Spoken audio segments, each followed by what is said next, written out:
বলছি শুনুন। জীবনে দুঃখ দিয়ে কেউ কোনোদিন সুখী হতে পারে না। হ্যাঁ গো মা, দুই বন্ধু ছিল, দুই বন্ধু খুবই বন্ধুত্ব। একজন ছিল ব্যবসায়ীদার আর একজন ছিল আর্মি বন্ধু। বুঝেন তো, যারা সেনাবাহিনী চাকরি করে তারা হলো আর্মি। তাই আর্মি একজন বন্ধু ছিল আর একজন ব্যবসাদার বন্ধু ছিল। আস্তে একটু মন দিয়ে শুনবেন কেমন? জীবনে দুঃখ দিয়ে কষ্ট দিয়ে কেউ কোনোদিন যে সুখী হতে পারে না, তাই আজকে একটু শুনে নিন। একটা উপমা বলছি শুনুন। নিতাই গৌর হরি বল। একজন ব্যবসাদার বন্ধু ছিল আর একজন সেনাবাহিনী বন্ধু ছিল, মানে আর্মি বন্ধু। এই আর্মি বন্ধুর আত্মীয় পরিজন বাবা মা কেউ ছিল না, আপন বলতে এই বন্ধুই ছিল। শুধু আপন বলতে এই বন্ধু ছিল। কিন্তু এই যে বন্ধু ব্যবসায়ীদার বন্ধু, এই ব্যবসায়ীদারের বন্ধু স্ত্রী ছিল, বাবা ছিল, মা ছিল, সবাই ছিল। হ্যাঁ গো মা, কিন্তু হলো কি, এই বন্ধু ব্যবসা করতে করতে ব্যবসায় অনেক বড় লস হয়ে যায়, ব্যবসা ভালো চলছে না। তাই এই বন্ধু কি করবে খুঁজে পাচ্ছে না। তাই ওই আর্মি বন্ধুর কাছে গিয়ে বলছে, হ্যাঁ রে বন্ধু, তুই তো সারা জীবন অনেক উপার্জন করেছিস, হ্যাঁ রে বন্ধু তুই আমায় কিছু সাহায্য করবি?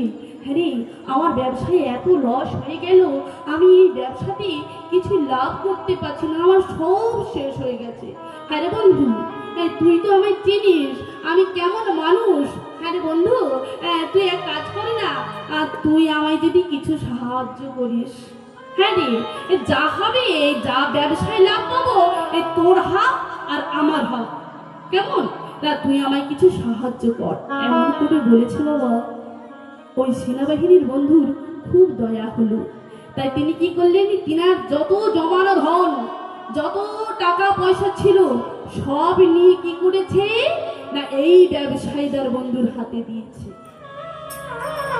ব্যবসায়ীদের হাতে বন্ধুর দিয়েছে। আর যেই না অর্থ বেশি পেয়েছে, অনেক টাকা পেয়েছে, এইবার বন্ধু কি করেছে, ওই ব্যবসাটা খুব ভালো করে সাজিয়েছে। এইবার ওই ব্যবসাটা রমরমিয়ে চলছে, একেবারে রমরমিয়ে চলছে। অনেক কিছু টাকা পয়সা করেছে, অনেক গাড়ি বাড়ি করেছে ওই টাকাগুলো দিয়ে। কিন্তু বাবা কোনো অভাব নেই বন্ধুর। কিন্তু দেখুন, এই বন্ধু তো খুব ব্যবসায় বড়লোক হয়ে গেল, কিন্তু এই যে সেনাবাহিনী বন্ধু, ইনি কি করেছে, সব ইনাকে টাকা দিয়েছে। কিন্তু হলো কি ঘটনা, ওই সেনাবাহিনী বন্ধু যুদ্ধ করতে গিয়ে ওই যুদ্ধক্ষেত্রে তার প্রাণ চলে গেল, তার প্রাণটাই চলে গেল।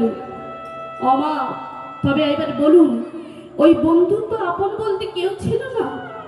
আপন বলতে ওই বন্ধুই তো ছিল, ব্যবসায়ীদের বন্ধুই তো ছিল। তাই এই ব্যবসাদারের বন্ধুর কি কর্তব্য ছিল, যে ইনার কাজকর্ম করা, সাধ্য শান্তি সবটাই করা, তাই তো? কি বলেন আপনারা? ইনার কর্তব্য ছিল সাধ্য শান্তি করাটা। কিন্তু কি হলো দেখুন, কি হলো দেখুন মায়েরা।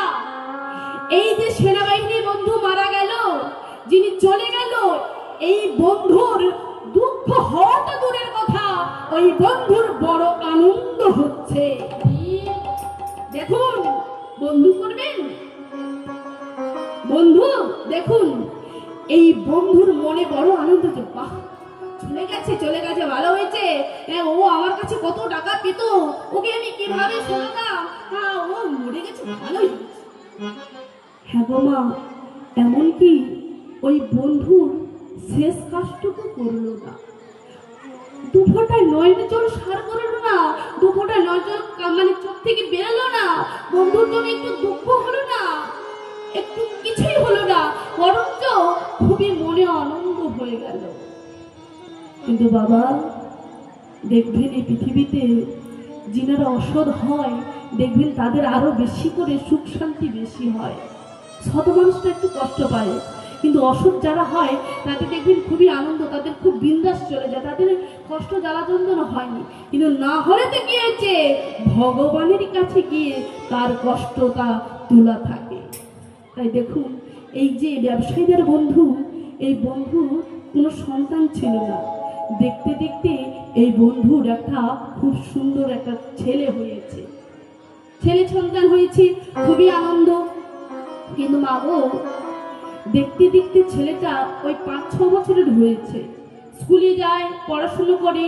দেখতে দেখতে দেখতে দেখতে ওই বন্ধুর ছেলেটার এমন একখানা রোগ হলো, কোনো ডাক্তার ভালো করতে পারে না। দেশ বিদেশে অনেক ডাক্তার দেখাচ্ছে, কত কত হাজার হাজার কোটি কোটি টাকা পুরো নষ্ট হয়ে গেল, ওই ছেলের পিছনে চলে যাচ্ছে, কিন্তু ওই ছেলে আর ভালো হচ্ছে না বাবা। কত বিদেশে নিয়ে দেখাচ্ছে, কিন্তু ছেলের রোগ আর ভালো হচ্ছে না। দেখতে দেখতে দেখতে দেখতে ওই বন্ধু প্রায় ভিখারির পথে হয়ে গেল। আর পকেটে রয়ে গেছে কত টাকা? 2000 টাকা, মাত্র 2000 টাকা। এবারে দেখুন, ওই 2000 টাকার সম্বল, ওই বন্ধুর পকেটে 2000 টাকা আছে, দেখতে দেখতে ওই ছেলেটা মারা গেল। সব টাকা শেষ, রয়েছে 2000 টাকা, আর ওই 2000 টাকা বাবার পকেটে আছে। সন্তান মরে গেল, সন্তান মারা গেল। যেই না সন্তান মারা গেল বাবা, সন্তানটার শেষ ক্রিয়া করলো কি না, সন্তানটাকে তাকে একেবারে তার শেষ অন্তিম কাজ করে গঙ্গায় স্নান করে ফিরে আসছে।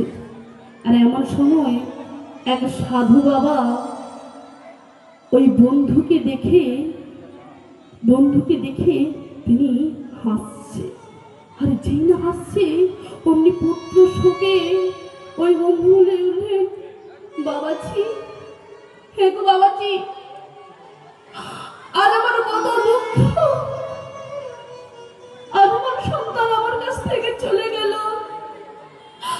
আর আপনি সাধু, আপনি কিনা এমন নিষ্ঠুর হতে পারলেন কি করে বলুন তো আমায়? আমার সন্তান, আমার পুত্র শোক হচ্ছে, আমার পুত্র আমার ছেড়ে চলে গেল, আর আপনি কিনা আমার এই দুঃখ দেখে আপনি হাসছেন।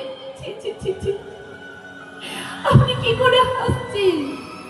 সঙ্গে সঙ্গে সাধু বাবা, আরে বাবা, হ্যাঁ রে, আমি তোর দুঃখ দেখে হাসছি না রে, আমি তোর দুঃখ দেখে হাসছি না, আমি তোর কর্ম দেখে হাসছি। আমি তোর কর্ম দেখে হাসছি। বলে কর্ম? তার মানে আমার কর্ম আপনি কি দেখলেন? আপনি এভাবে আমার কর্ম দেখে হাসছেন? বলে হ্যাঁ রে, তুই একটু মনে কর তো, আজ থেকে কয়েক বছর আগে তোর একটা বন্ধু ছিল না রে? বলে হ্যাঁ হ্যাঁ হ্যাঁ, আমার একটা বন্ধু ছিল। বলে হ্যাঁ। বলে সে যখন মারা গিয়েছিল, হ্যাঁ রে, তুই তোর বন্ধুর কি শেষ ক্রিয়াটা করেছিলিস? তার সাধ্য শান্তিটা তুই করেছিলিস? তুই তো কিছু করি না। উপরন্ত তোর ওই বন্ধুর যত জমানো ধন ছিল সে তোর হাতে তুলে গিয়েছিল, কিন্তু তুই এতটাই স্বার্থপর, তুই এতটাই নিষ্ঠুর, তুই কিনা ওই বন্ধুর টাকাগুলো নিয়ে তুই জীবনে সুখী চেয়েছিলিস, তুই সুখের আশা চেয়েছিলিস। তোর কর্মের ফল তুই ভোগ করছিস। আজ সেই বন্ধু তোর পুত্র হয়েছে, আর পুত্র হয়ে তার যত জমানো ধন ছিল সেই সব খরচা করেছে। উপরন্ত তোর কাছে যে ওই শেষ 2000 টাকা ছিল, ও তোর টাকাটাও নিয়েই চলে গেল, ও তোর টাকাটা নিয়ে চলে গেল। তাহলে বাবা ঠাকুর, মায়েরা, তাহলে ভাবুন তো, এবার ঠকিয়ে কাউকে দুঃখ দিয়ে কারো কাছ থেকে জোর করে কেড়ে নিয়ে কি জীবনে সুখ পাওয়া যায়? আনন্দ পাওয়া যায়? সুখী হওয়া যায় না। তুমি আজ কাঁদাচ্ছ, কাঁদারে কাঁদিতে হয়, এ কথাটা কবু মিথ্যে নয়।